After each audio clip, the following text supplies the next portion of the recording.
Pengakuannya cucu paling asli, cucu Nabi di alam mimpi. Itsbat nasabnya hanya sekedar cocokologi. Pada awalnya suruh tes DNA untuk pastikan Rasulullah adalah datuknya. Tapi sekarang haramkan DNA karena leluhurnya berdiana dukun yuya. Assalamualaikum warahmatullahi wabarakatuh. Salam Bhinneka Tunggal Ika, salam dari Sabang sampai Merauke. Berbeda-beda tetap satu tujuan, salam Pancasila NKRI harga mati. Mohon di subscribe ya sedulur semuanya. Nasab sudah selesai.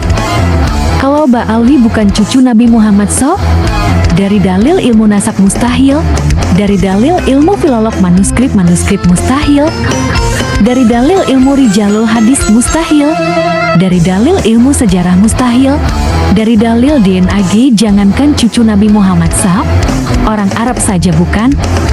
100% nasab Mbak Alwi sudah selesai, bukan cucu Nabi Muhammad tapi cucu Nabi Muhammad palsu. Para kawuh, para langkah kakung ngaputri kang satrung ilmu adab.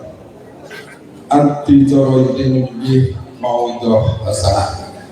Bila saking menika dumateng panjenenganipun Al-Mukarram Romo Kyai Haji Imam Budin Usman, pengasuh Pondok Pesantren Nahdlatul Ulum Kresek Tangerang Banten, wekdal sasana Pandiworo kasimangaken sumangga nuwun.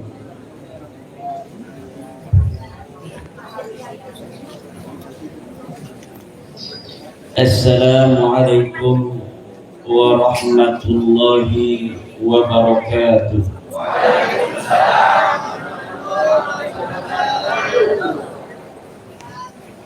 Alhamdulillahil malikil hakim, al-jawadil karimil azizir rahim. فالطريق إليه واضح للقاصدين والدليل عليه لائق للناظرين. والصلاة والسلام على سيدنا محمد وعلى آله وأصحابه الطيبين الطاهرين.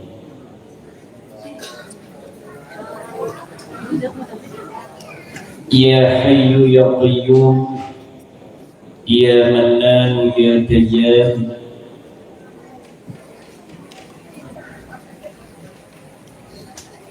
يا ذا الجلال والإكرام. اللهم اغفر لأباه رضوان وارحمه وعافه واعف عنه وأكرم نزله ووسع مدخله واغسله بالماء والثلج ونقه من الخطايا كما ينقى الثوب الأبيض من الدنس. اللهم اجعل قبره روضة من رياض الجنان ولا تجعل قبره حفرة من حفر النيران. ولجميع آبائنا وأمهاتنا وأجدادنا وجداتنا وأعمامنا وعماتنا وأقربائنا وقراباتنا ولجميع مشايخنا ولوالديهم ولجميع من أحسن إلينا وذوي الحقوق الواجبة علينا. آمين اللهم. أما بعد فيا أصحاب الفضائل حضرات المكرمين، para alim, para ulama, para kiai, wabil khusus sahibul fadilah panjenenganipun Mbah Mufid sakeluarga semoga senantiasa diberikan kesehatan dan keberkahan oleh Allah. Juga para kesepuhan, para kiai Klaten, Kiai Zainal, Kiai Nawawi, dan kiai-kiai yang lain yang tidak dapat saya sebutkan satu persatu, tidak mengurangi rasa hormat saya. Yang saya hormati Tubagus Mogi Nur Fadil Satya Tirtayasa, Ketua Perjuangan Wali Songo Indonesia Pusat, Mbah Udin, dan para pengurus PWI LS Kabupaten Klaten, Ketua Kang Mas Agus Iskandar, Ketua Laskar, dan para bapak, para ibu yang saya muliakan, Bapak Bupati Klaten, Bapak Camat, Bapak Lurah, Bapak Kapolsek, Bapak dan Ramil, Ibu yang hadir semuanya, mugi-mugi Allah berikan panjang umur, sehat badan semuanya, bapak-bapak juga banyak rezeki, anak-anaknya mudah-mudahan menjadikan anak saleh dan salehah yang ditinggikan derajatnya oleh Allah, jadi pemimpin-pemimpin bangsa, pemimpin-pemimpin negara, pemimpin-pemimpin agama yang akan menjadikan umat manusia ini dan yang akan datang dalam keridhaan Allah Subhanahu wa ta'ala. Dalam suasana yang penuh dengan kesyahduan, malam hari ini kita kumpul dalam rangka haul Mbah Ridwan, kakenda daripada Mbah Mufid. Kita berdoa semoga Mbah Ridwan Allah angkat derajatnya di sisinya. Allah terima segala amal baktinya, segala perjuangannya ketika beliau hidup, dan Allah ampuni segala dosa-dosanya. Dan anak cucunya Allah jadikan anak cucu yang berbakti kepada leluhurnya, juga anak cucu yang akan meningkatkan derajat keluarga dari sekarang sampai hari kiamat. Haul merupakan tradisi. Tidak ada amrun khasun, amrun maksusun minad dini li dhikra haul aw li amalil haul, la yakun. Bahkan haul ini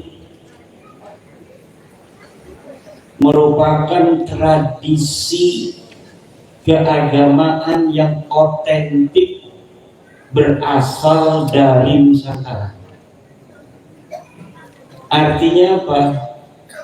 Sebelum agama Islam hadir di Klaten, ini leluhur kita memang suka haul. Orang-orang Jawa zaman dahulu sebelum adanya Islam suka haul, tapi namanya bukan haul, dulu namanya Srada.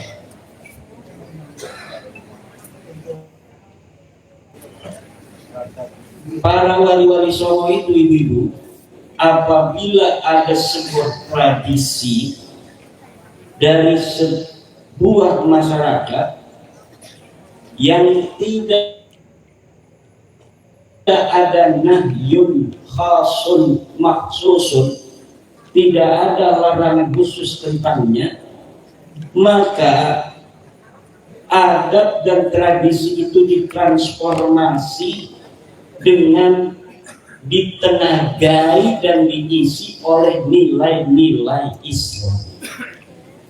Itulah kenapa dakwahnya Wali Songo itu, ibu-ibu, diterima oleh bangsa kita Nusantara. Karena cara dakwahnya Wali Songo, cara dakwah rahmatan lil alamin, cara dakwah yang merangkul bukan memukul, cara dakwah yang manis tidak bengis, cara dakwah yang menghormati kemanusiaan, cara dakwah yang berusaha memahami kearifan lokal daripada mad'u, objek dakwah daripada Wali Songo itu sendiri. Islam sudah datang di Nusantara ini sejak abad ketiga Hijriah. Tapi Islam dibawa oleh para ulama-ulama generasi pertama itu di Aceh tidak masif. Kenapa? Waktu itu para ulama belum menemukan formula yang tepat bagaimana cara menyebarkan Islam di Nusantara. Mereka menyamakan cara menyebarkan Islam di Nusantara dengan cara yang disebarkan di Arab. Tentu setiap daerah secara klimatologis memiliki kekhasan, memiliki kekayaan lokal, memiliki kearifan lokal. Tidak semua daerah bisa dimasuki Islam dengan cara yang sama dengan daerah lainnya, termasuk daerah sakral yang bernama Nusantara ini. Bagi orang yang belum tahu celahnya, cara menyebarkan Islam di Nusantara ini zaman dulu banyak yang gagal. Abad ketiga sudah masuk di Bandar Khalifah di Sumatera, sekarang wilayah Aceh. Tetapi hanya pendatang-pendatang dari Arab yang mau masuk Islam. Pendatang-pendatang yang dia berdagang dalam agama masa lalunya, misalnya dari Afghanistan, dari Bangladesh, dari Perindapan India, datang ini dari Bani Qatadah, dari Mekah, keturunan Nabi dari Bani Qatadah, menyebarkan Islam. Mereka mau menerima pendatang ini, tapi orang asli Nusantara, orang Aceh, belum mau memeluk agama Islam. Tercatat agama Islam sudah dipeluk di Aceh baru pada abad ke-8 Hijriah. Dari mana diketahuinya? Dari pelancong dari Maghribi, dari Maroko, namanya Ibnu Battuta 779 Hijriah.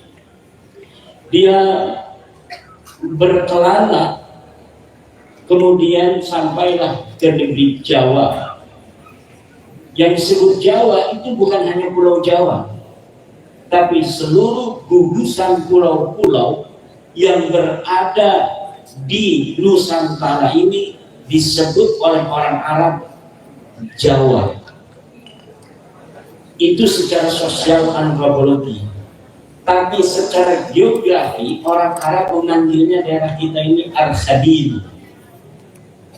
Orang Portugis memanggil kita ini Archipelago. Kita sendiri senang memanggilnya Nusantara. Dalam tradisi sosiologis antropologis, itu istilah Jawi itu sampai masa Syekh Nawawi Tenara Al-Bantani, sampai masa Syekh Ahmad Al-Fattani di abad 19, itu orang Thailand masih disebut Al-Jawi Al-Fattani. Kalau Syekh Nawawi disebut Al-Jawi Al-Bantani. Dari Minangkabau Al-Jawi Al-Minangkabawi. Dari Aceh Al-Jawi Al-Aziz. Tetapi secara antropologis, geografis, kita dikenal dengan Ar-Khabil. Jadi kalau ada kalimat Al-Khabil, itu maksudnya fal muradu biha Nusantara. Idza utliqa Al-Khabil fal muradu biha Nusantara. Archipelago, semua gugusan pulau-pulau di dunia ini banyak. Tapi kalau ada kalimat archipelago, itu maksudnya gugusan kepulauan Indonesia. Datanglah agama Islam ke Jawa ini belakangan. Banten dulu, kan nyebrang dari Sumatera, Banten, atau dari pelabuhan kayak di Tanjung Perak, Gresik, Tuban, itu agak berbarengan. Daerah-daerah pedalaman yang selatan seperti Klaten, Jogja, Solo Raya, ini belakangan baru fit. Kenapa jauh dari pantai utara? Pedagang-pedagang itu kenapa milihnya pantai utara? Kenapa wali-wali Songo membangun peradaban Islam di pantai utara? Karena relatif lautnya tidak terlalu galak. Mereka itu tidak seperti kita orang Nusantara yang leluhurnya adalah pelaut. Leluhur kita, nenek moyang kita adalah seorang pelaut. Kita bukan hanya bisa menundukkan utara, kita juga bisa menundukkan selatan. Makanya di Cilacap, di selatan itu ada pelabuhan. Ditundukkan oleh siapa yang berani menundukkan ganasnya ombak selatan? Hanya keturunan Nusantara asli. Kalau keturunan orang-orang luar, mereka tidak berani melihat ombak yang begitu tinggi. Yang bisa menundukkan itu adalah pelaut-pelaut Nusantara asli. Kenapa? Dijaga oleh Nyi Roro Kidul. Ketika Nyi Roro Kidul melihatnya itu Kang Mas Durajat, wah ini cucu saya. Tapi kalau lihatnya Balawi, wah ini.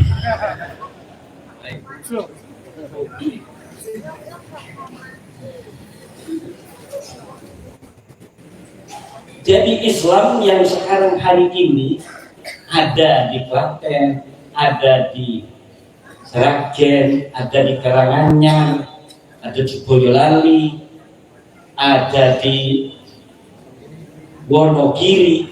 Ini adalah Islam Wali Songo. Islam non? Nah, bisa bahasa Sunda.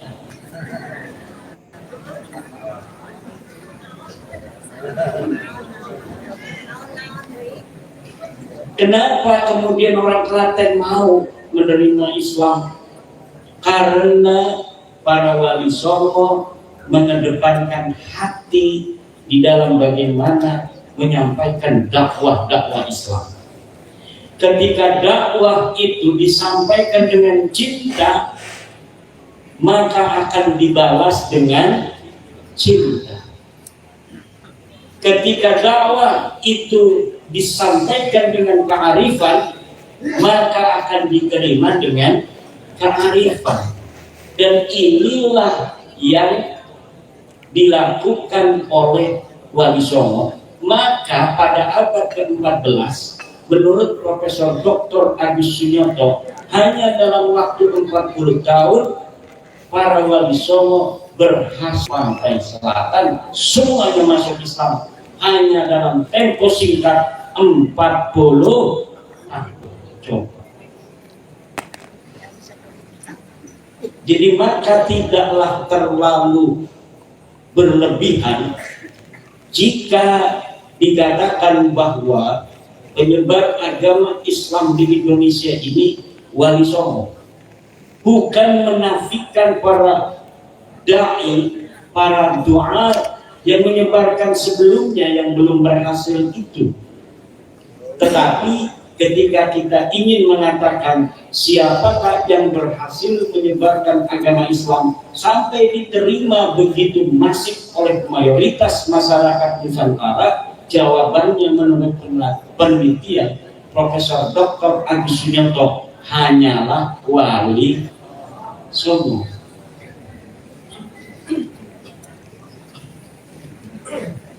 Jadi hal ini seperti ini di Serada sudah ada di zaman sebelum Islam. Wali Songo melihat ini orang Jawa ngapain katanya kumpul-kumpul begini.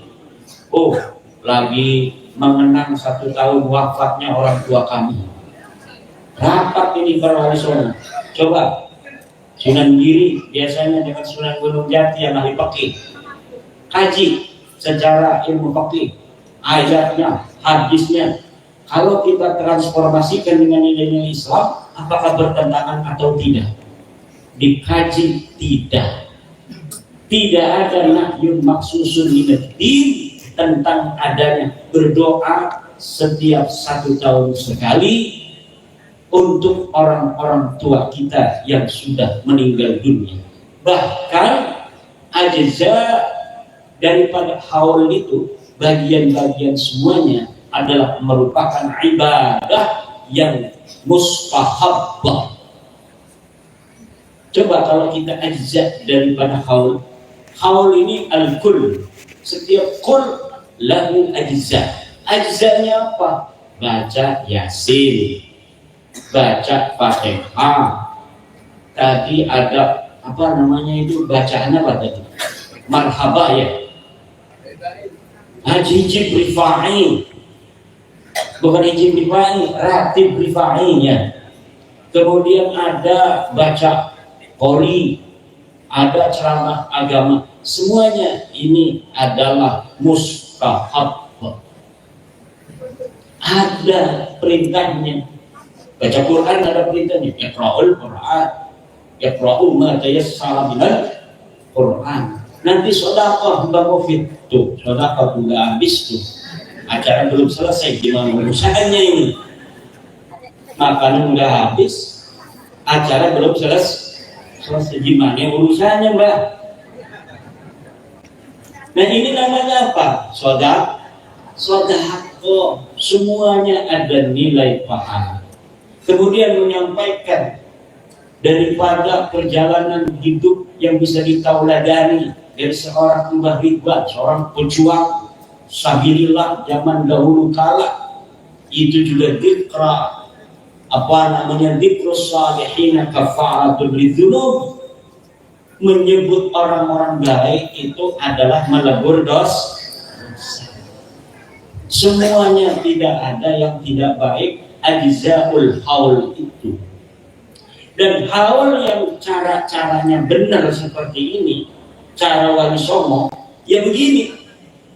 Ibu-ibu duduk di depan masjid atau di rumahnya sohibul haul, bukan di makam. Ini ada haul zaman sekarang di makam. Makamnya ditaruhin kembang-kembang sampai makamnya nggak kelihatan, yang kelihatan kembang kayak kue ulang tahun. Ditaruhin payungnya juga ditaruhin kembang-kembang lagi, lalu duduk ngelingkar kayak orang nunggu berangkat ini kue kapan dibagi gitu. Nah ini laisa min adatina, laisa min adatina, tidak merupakan bagian daripada ajaran Wali Songo. Ajaran Wali Songo kita ziarah, tapi kita tidak tajzimul qabri wa taqdisuh, tidak menghias kuburan, kita juga tidak mensucikan kuburan. Tidak menganggap dia ini seperti Hajar Aswad sampai misalnya diciumin. Nah, ini ajaran Yahudi, ini ajaran Nasrani. Gimana jangan juga apa? Banyak tuh katanya pakai jubah-jubah nyiumin kuburan. Jangan ngomong ajaran Yahudi, ajaran Nasrani. Ada dalilnya enggak? Dalil di Al-Quran udah ada, dalil dari hadis udah ada. Tapi lihat dalam kitab Ihya Ulumuddin, qala al-Ghazali qala al-Ghazali innal massa wat taqbila bil mashahidi adatul yahudi wan nasara. Bahwa memegang kuburan, batu nisan, wat taqbil dan menciumnya, adatul Yahudi wan Nasara, itu adalah adatnya orang Yahudi dan orang Nasrani. Bukan adat ulama-ulama Islam, bukan adat ulama-ulama Jawa, bukan adat ulama-ulama NU, bukan adat ulama-ulama PWI yang merupakan penerus yang sah daripada Wali Songo. Ini ada penerus Wali Songo itu sekarang banyak yang ngaku, tapi penerus yang sah dari ajaran Wali Songo sekarang adalah perjuangan Wali Songo Indonesia, Laskar Sabilillah.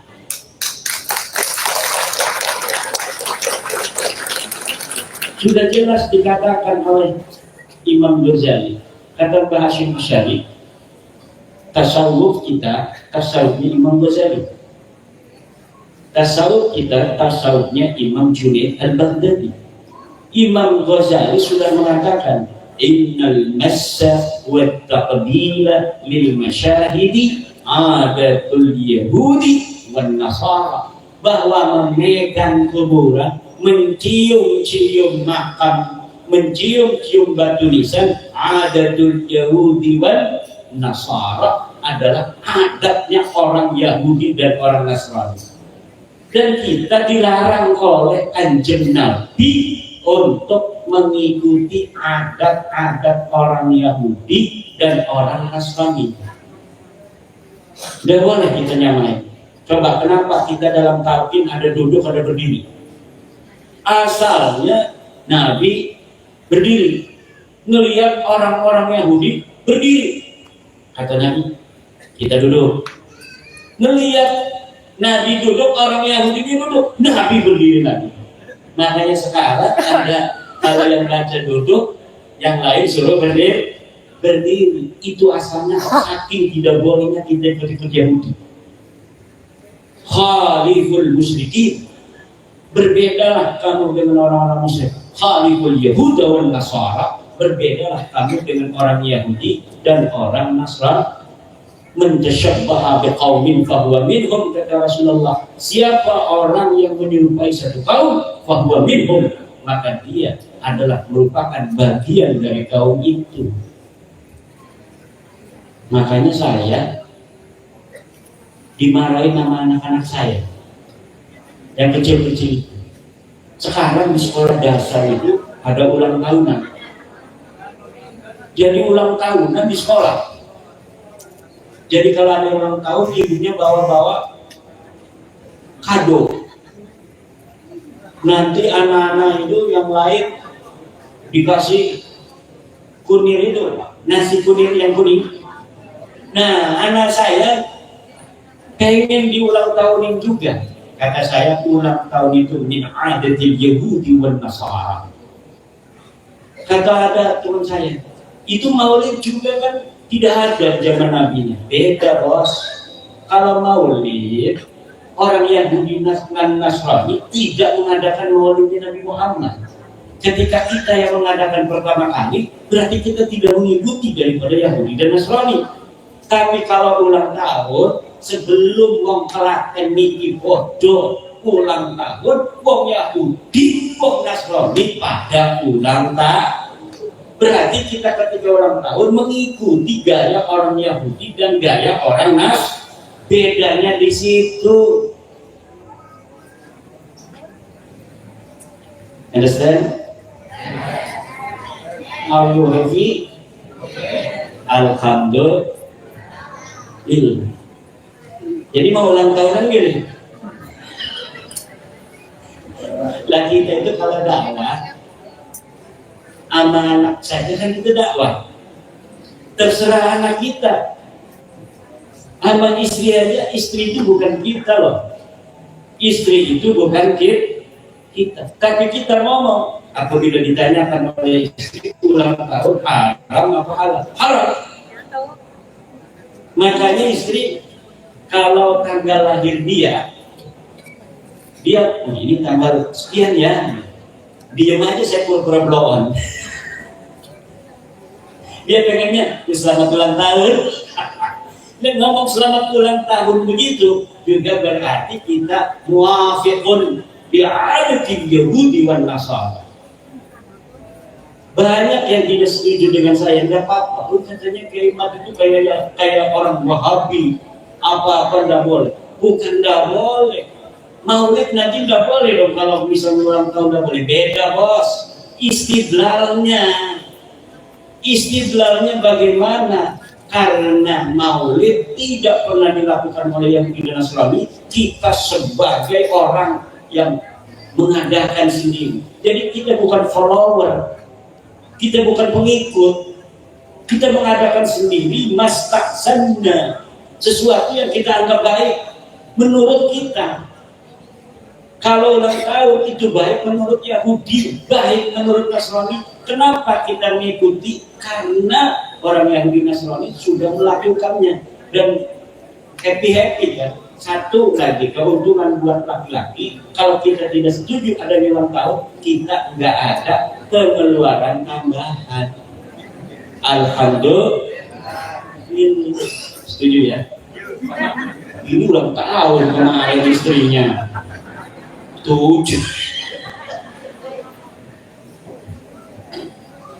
Tapi kalau ada yang ulang tahun saya nggak marah. Itu namanya cara dakwah. Jangan misalnya gini, Mbak Mufid ngajar ngaji. Hei, dulur, ojo bodoh nanggep dangdutan. Ngajar ngaji nih. Pas itu ada tetangga dangdutan. Nampak Mbak Mufid gak mau ngajar ngaji lagi. Itu namanya Mbak Mufid tidak ikhlas di dalam mengajak manusia. Mbak Mufid itu berarti memakai hawa nafsu.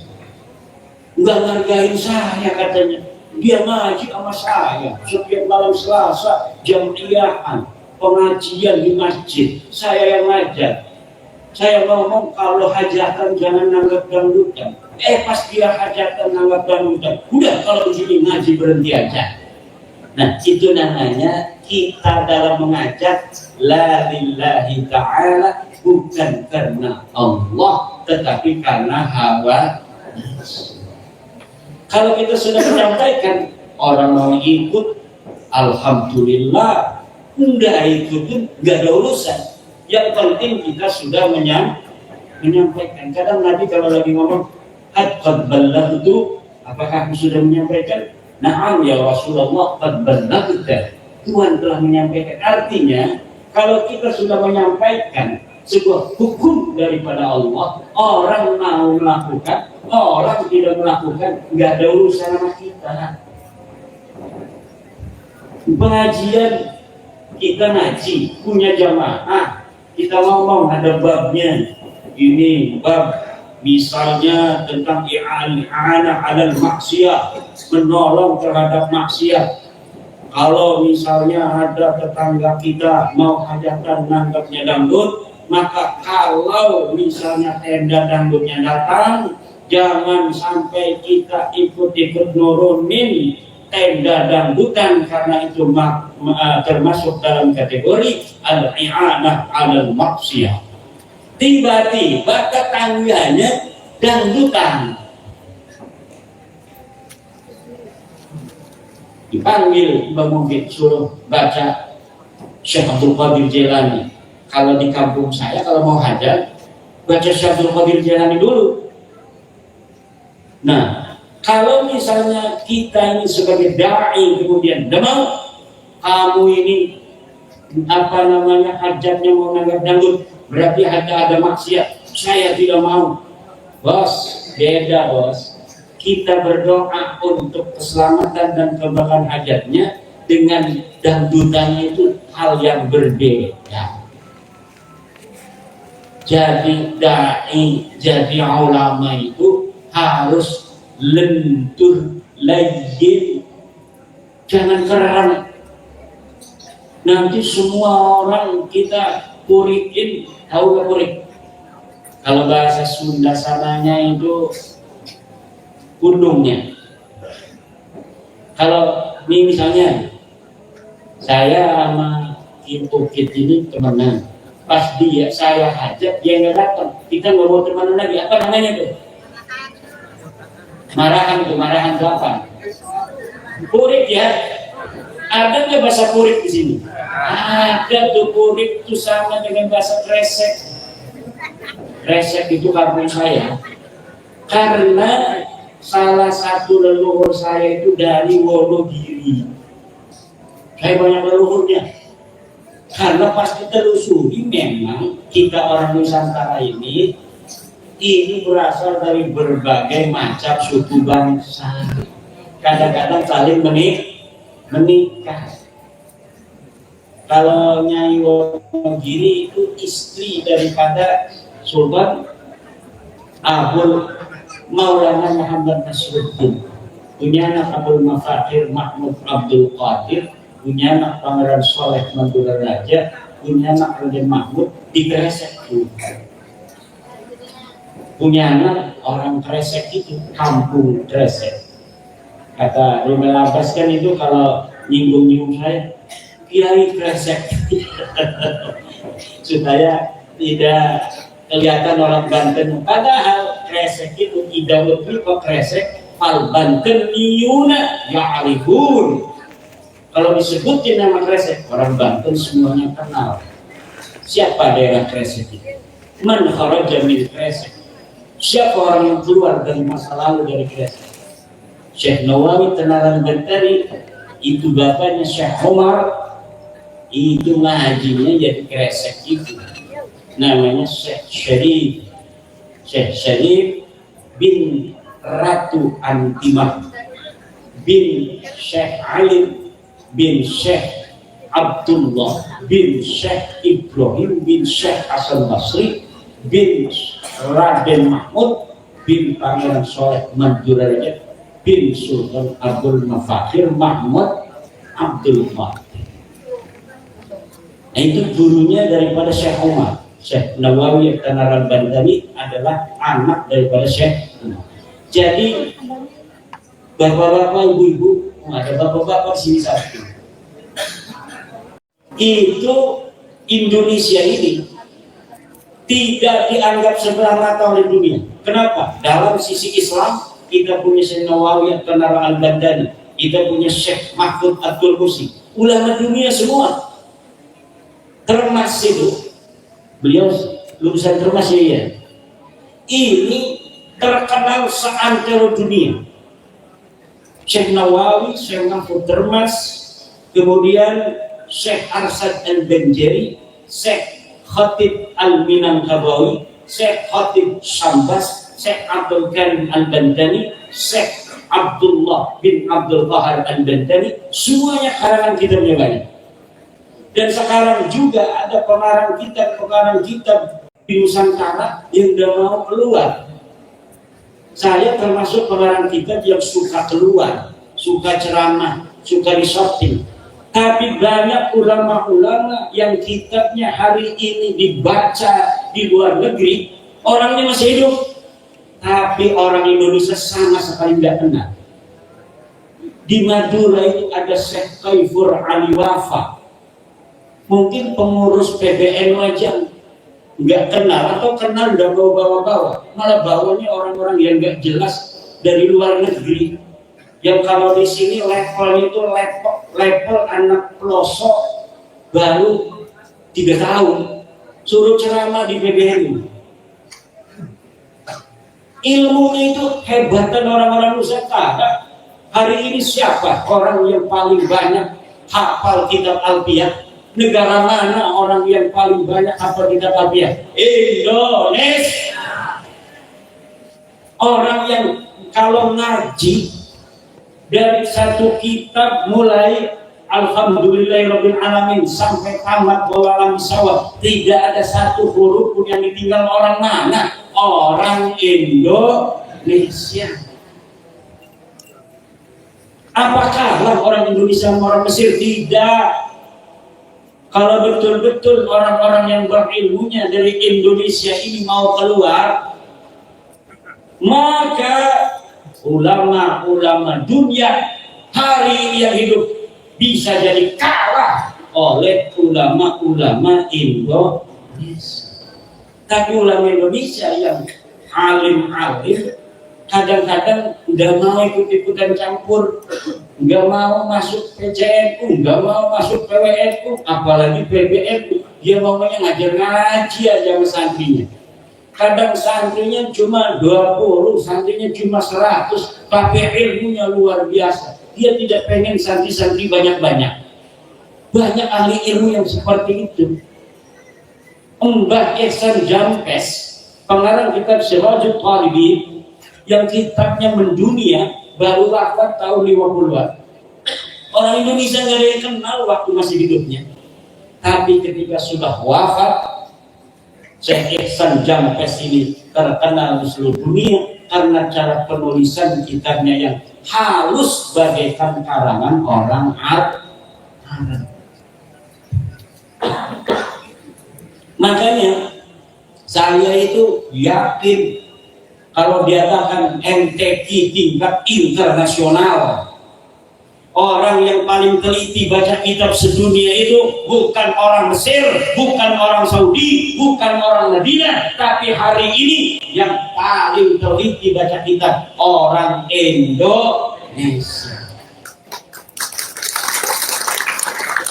Saya berani jamin, senajan profesor dekening Timur Tengah baca kitab dengan kiai-kiai Indonesia, walaupun di Indonesia kalau baca kita dengerin ngantuk.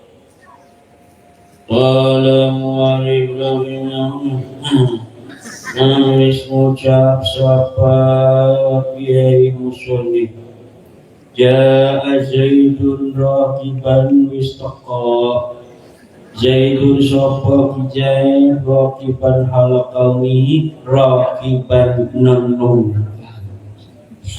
Pegel. Tapi karena itu sanad dari Wali Songonya begitu dulunya gayanya, itu susah sanad itu, sanadnya begitu. Tapi kalau dia lagi ceramah beda gayanya, kalau dia lagi berdiskusi beda. Tapi kalau dia lagi niat ngaji ngalah barokah, udah kemasukan Wali Songo. Ya ngantuk, dia baca sampingnya tidur semua. Itu walaupun tidur barokah. Tapi kalau ditanya satu-satu per huruf, ja'a apa itu? Ja'a kalimat fi'il mati. Zaidun jadi apa? Dia jadi fa'il. Raqiban jadi apa? Dia jadi fa'il. Ditanya istiqomahnya juga bisa. Mana dalil artinya? Bisa. Orang Timur Tengah belum tentu. Kenapa kita harus inferior kepada orang Timur Tengah dalam Islam? Kita harus inferior kepada orang-orang bule dari warna kulit. Kita harus inferior kepada orang-orang Arab mengenai hidung kita. Padahal kita sama-sama keturunan Nabi Adam alaihissalam. Ibu kita sama-sama Hawa. Ibu kita Hawa, semuanya sama. Kakek kita Adam. Kenapa kita harus merasa kita kalah dengan orang bule? Kenapa kita harus merasa kalah sama orang Mesir? Kenapa kita harus kalah dengan orang Arab? Kita bangsa Nusantara besar-besar. Klaten banyak candi-candi, Mbak Mufid. Apa itu artinya ada candi di Klaten? Artinya bahwa dulu leluhur orang Klaten orang-orang cerdas. Disangkain gampang kita bikin candi, susah. Sampai sekarang itu orang belum bisa mikir bagaimana cara ngangkat batu ke Candi Borobudur masa lalu. Prambanan, Klaten ya, Prambanan. Ini berarti ini bapak-bapak orang Klaten juga ini adalah keturunan daripada orang-orang cerdas di masa lalu. Coba zaman sekarang, bisa nggak kita sehalus memahat daripada batu seperti leluhur kita dulu? Belum tentu. Berarti kita ada degradasi. Berarti ada kemampuan yang dimiliki oleh leluhur kita masa lalu, hari ini kita tidak mampu untuk melakukannya. Kita hanya bangga dengan budaya-budaya dari luar, sementara budaya kita sendiri kita hilangkan. Agama boleh berbeda. Leluhur kita waktu itu masih Hindu, leluhur kita waktu itu masih Buddha. Tapi kemampuannya bisa kita ambil. Kita bisa bikin masjid kayak Prambanan. Kalau kita hari ini masih bisa memahat seperti leluhur kita dulu. Kenapa masjidnya begini? Nggak keren, nggak ada batu-batu yang bertumpuk-tumpuk. Karena kemampuan kita jauh dari leluhur kita.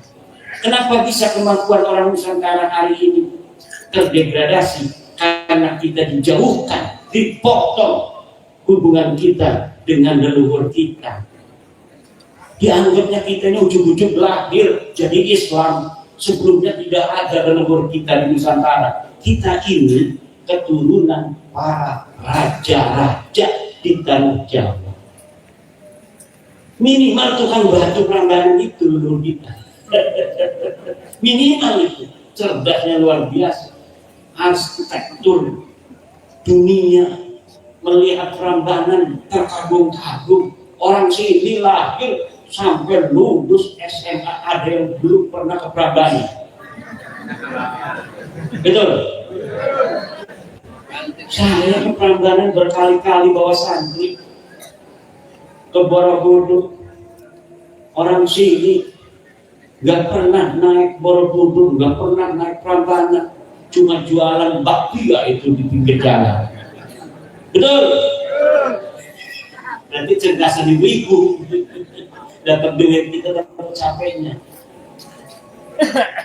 Bulan puasa saya pernah naik ke Borobudur karena saya ngantar anak saya pesantren di Gresik. Pulang-pulang, mampir dulu ke Borobudur. Kalau saya kan nggak puasa, musafir. Tapi saya bawa teman Ustadz. Kata saya, musafir nggak apa-apa, nggak puasa juga. Saya kuat. Gitu. Dia tetap puasa terus 2 hari. Pas saya ajak naik ke Borobudur, di atas itu saya minum aqua. Mau buka? Enggak, saya kuat. Semakin siang semakin panas. Turun-turun ada dawet. Dia di belakang saya kan, saya sama istri. Dawet kan saya. Dia diem aja. Mau? Mau? Apa itu? Dawet, ya udah satu lagi gitu ya. Kita ini agama suruh puasa betul. Tapi ada hal-hal di mana kita boleh meninggalkan kewajiban itu dengan adanya udzur. Misalnya kalau kita sedang bepergian atau ada mani, misalnya ibu-ibu sedang haid, nggak apa-apa, nggak puasa, bahkan nggak boleh. Ya. Tapi nanti kalau sudah bulan Syawal, sambil puasa sunnah Syawal 6 hari sambil kita qadha. Kalau kita nggak qadha dalam 1 tahun, ingat tahun berikutnya harus ditambah 1 mud itu nasi itu beras.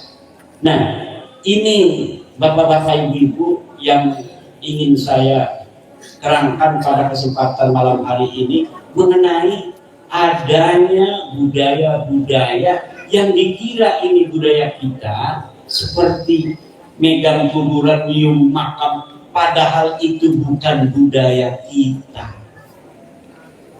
Bahkan itu budaya kafir, budaya Yahudi dan Nasrani. Maka jaga anak kita jangan sampai ikut nih golongan orang-orang yang suka nyiumin kuburan. Durhaka. Kita biarkan anak kita, keluarga kita, istri kita mengikuti kabin-kabin yang suka nyium makam itu, berarti kita membiarkan anak keluarga kita untuk mengikuti cara Yahudi dan cara Nasrani. Sudah jelas dalam kitab Ihya Ulumuddinnya. Lihat, cari kitab Ihya Ulumuddin. Saya ulangi lagi, innal massa wa taqlila lil masyahidi adatul yahudi wan nasara. Belum lagi menghadiri cerita-cerita khurafat, rantai emas dari langit, hujan susu, mi'raj 70 kali. Ini lihat di dalam kitab Hadhihi hiya as-sufiyyah fi Hadramaut. Apa yang dikatakan ulama tentang cerita-cerita Ba'lawi? Inna hadhil qisasa kufrun bawahun la yajuzu i'tiqaduha wa la ar-riwayatu anha illa ala sabil tahakkumi wa raddi 'alaiha.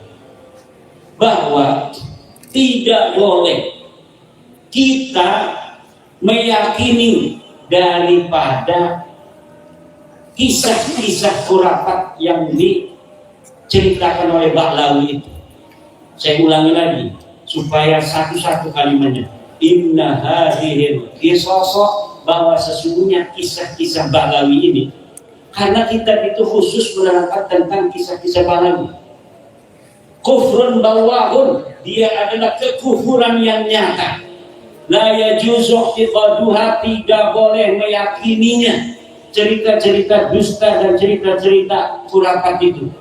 Wala ar-riwayatu anha, dan tidak boleh menceritakannya kepada orang lain. Illa ala sabili tahakkum, kecuali atas dasar jalan menghina, meledek. Awil raddi anha, atau kita menolak daripada adanya cerita-cerita itu. Boleh. Kalau kita menceritakan, oh ada orang menceritakan kakeknya bisa menurunkan rantai dari emas, itu kalau kita meriwayatkannya ala sabil tahakkum, meledek, merosting, boleh. Awil raddi anha, atau kita menolak bahwa ini adalah cerita dusta, boleh meriwayatkan seperti itu. Tapi kalau meriwayatkan saja, itu disebut oleh ulama itu kufrun bawahun, dia adalah kekufuran yang nyata. Na'udzubillah summa na'udzubillah. Lalu kiai dari mana sih mereka dapat cerita-cerita itu? Kalau memang dulunya nggak pernah terjadi cerita-cerita dusta, cerita-cerita palsu, dari mana mereka sampai bisa ngarang-ngarang kitab berjilid-jilid tentang cerita-cerita keramat-keramat palsu? Ibnul Jauzi kenal? Beliau mengarang sebuah kitab namanya Talbisu Iblis. Kitabnya apa namanya? Talbisu Iblis. Kata Ibnul Jauzi, inna iblisa qad labasa qauman minal mutaakhirina fawada'u hikayatin likaramatil awliya'i litashyidihim ala za'mihim amral qawmi fakashafallahu amrahum bi ulama'in naqal. Saya agak lupa itu apa namanya urutan yang sebenarnya al-kama qala Ibnu Jauzi. Bahwa begini kata Ibnu Jauzi. Inna iblis, bahwa sesungguhnya iblis qad labbasa, dia telah menyelirukan qauman minal mutaakhirin, satu golongan dari ulama-ulama sekarang, ulama-ulama belakangan. Fawadau, maka ulama-ulama ini yang telah diwahyukan oleh iblis ini, fawadau hikayatin, maka dia membikin hikayat, membikin tentang cerita-cerita palsu. Untuk apa? Litashdidihim amral qaumi ala za'mihim. Dia bertujuan agar menguatkan wali-wali yang dia kagumi itu, ala za'mihim, menurut pendapat dia. Itu para ulama menambahi kalimat itu dengan kalimat wal haqqu la yushayyidu bil batil. Sedangkan kebenaran itu tidak bisa dikuatkan dengan kebatilan. Jadi itu cerita-cerita palsu itu diwahyukan oleh iblis, diberikan ilham oleh iblis kepada orang agar bisa mengarang cerita-cerita palsu tentang keramat-keramat kakeknya yang tidak terjadi di masa hidupnya. Na'udzubillah. Nah, ini jadi harus kita jaga akidah anak-anak kita, jangan sampai terlepas dari akidah dan gaya Islam yang diajarkan oleh Wali Songo, kemudian mengikuti ajaran-ajaran baru, nyium-nyium kuburan adat Yahudi, jalan bareng-bareng begitu sambil megang-megang tangan ala orang-orang Syiah, joget-joget. Nah, sekarang ini santri banyak yang joget-joget karena nyontohnya Balawi yang sering joget. Orang yang disebut sebagai walinya saja itu senangnya joget. Padahal menurut kita kiai-kiai Nusantara, orang joget itu nggak bisa jadi saksi nikah. Orang yang joget kakinya gerak-gerak begitu, badannya gerak-gerak, tidak bisa jadi saksi nikah. Tapi sekarang sudah biasa. Kenapa? Karena yang menjadi panutan dan tauladan bukan kiai-kiai Nusantara, tapi orang-orang Balawi yang ngaku cucu Nabi, tapi tidak terkonfirmasi. Karena dia sudah nyata bukan keturunan dari baginda Nabi besar Muhammad Sallallahu Alaihi Wasallam. Inilah yang dapat saya sampaikan. Mudah-mudahan ada manfaatnya. Kita berdoa mudah-mudahan Mbah, ini fotonya Mbah ya? Kok mirip Mbah Mufid? Gantengan Mbahnya Mbah Mufid ini. Mbah Mufid berani, tapi kayaknya kakeknya lebih berani. Betul, Kiai Nawawi. Kiai Nawawi ini kenal ya, temenan waktu kecil buletan melulu. Sampai sekarang kadang-kadang juga buletan. Betul. Mudah-mudahan Mbah Ridwan Allah ampuni, Allah angkat derajatnya. Mbah Mufid Allah berikan umur panjang, berikan kesehatan, dan kita semua semoga Allah berikan umur panjang, kesehatan, rezeki yang banyak melimpah, ditambahin semuanya oleh Allah. Untuk bapak-bapak tambahin segala-galanya, boleh Bu? Amin. Istrinya belum juga ya? Enggak? Gimana sih? Sayang sama suami enggak? Sayang sama suami enggak? Sayang sama suami berarti kesenangan suami harus diturutin. Siap? Demikianlah Ibu, mudah-mudahan ada manfaatnya. Wallahu muwaffiq ila aqwamit thoriqin. Wassalamualaikum warahmatullahi wabarakatuh.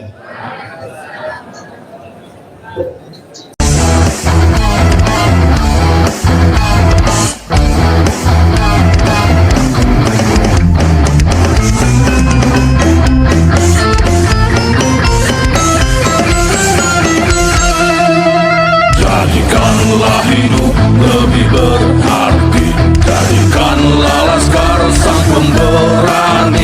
membela ulama kiai pribumi, Rahwali Songo pewaris negeri. Gelora jiwa ini tak tertandingi, jangan coba-coba mengganggu negeri. Ulama kami terhina, kami pun tak terima, siap jihad jadi semboyan kita.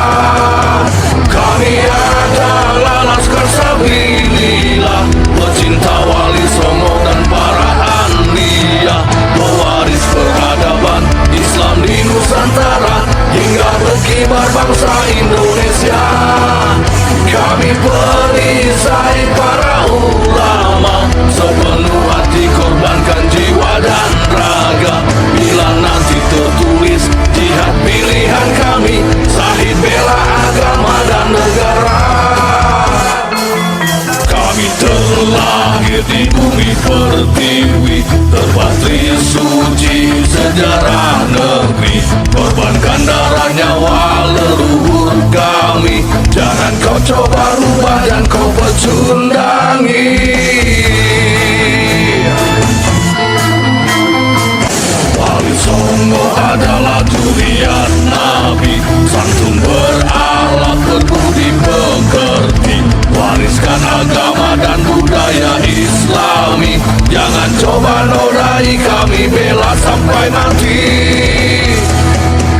Kami adalah Laskar Sabilillah, tak akan gentar meskipun berkalang tanah.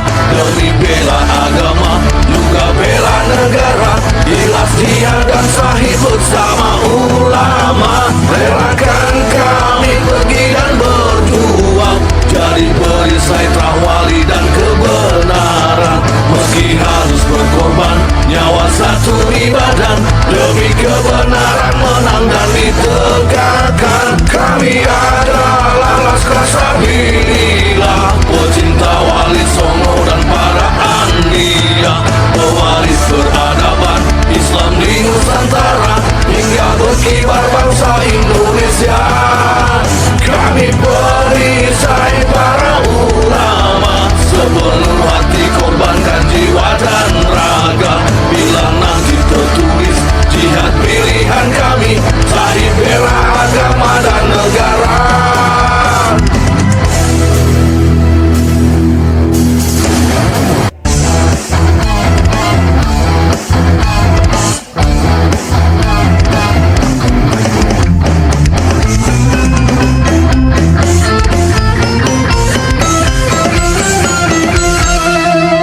Jadikanlah hidup lebih berarti, jadikanlah Laskar sang pemberani, membela ulama kiai pribumi, Rahwali Songo pewaris negeri.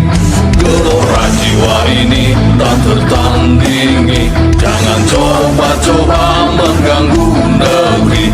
Ulama kami terhina, kami pun tak terima, siap jihad jadi semboyan kita. Kami adalah Laskar Sabilillah,